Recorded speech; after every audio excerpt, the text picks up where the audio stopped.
Kayo meron din pa naman. Wala kayo. Yan si Scary Spice. Scary talaga. Oo, segment ng Itbulaga. Sa segment na ito ng Itbulaga, napanood ang mga nagkagwapuhang mga lalaki. Kamuntik ng makasali yung si Richard Paul Quezon. Pero na-disqualify yata. Guys, ano ba? Overqualified po. Overqualified mo? Overqualified mo yung mukhang tatay. Ano ba mukhang tatay ko? Mukhang tatay yun. Muntik ng salihan ni Richard Paul Quezon pero na-disqualify dahil sobrang pogi, Tito Sen. Saan? Sir, yan ang tinatawag na. Minister po. Marilyn Monroe. Yes. Meron akong Marilyn Reynes. Alam mo, sa lahat ng Marilyn Monroe, ikaw ang kamukha ni Lola ni Dora. Ito na! Hirap sa patalo. Ayaw sir.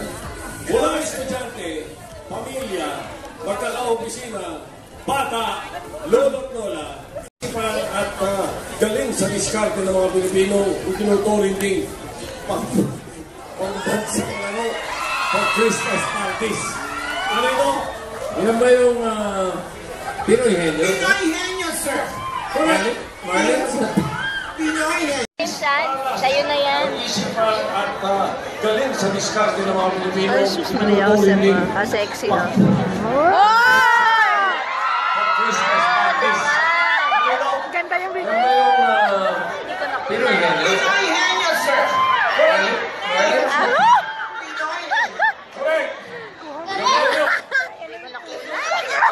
Umiga ka po. Oh my God! Ang ito niya sa makeup mo. Hirap na. Ito na! Hirap sa patalo. Ayaw sir.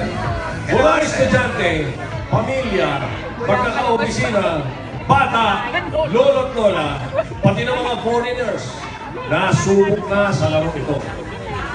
Ano ito? Nasubok at sa bilis, talas, ng isipan at galing sa diskarte ng mga Pilipino, itinuturing din pang-bansang laro for Christmas parties. Ano ito? Yan ba yung Pinoy Henyo? Pinoy Henyo, sir. Correct! Marlon? Pinoy Henyo. Correct! Pinoy Henyo! What? Hindi na itatanong. Sige, ano? Isa sa pinakamabilis na oras na Let's get physical. Yan. Hindi lang gagawin yung mga original steps at movements nila. Kailangan may mga twists, may mga invento kayo ng mga magpasabog. Ready na kayo? Simulan na natin.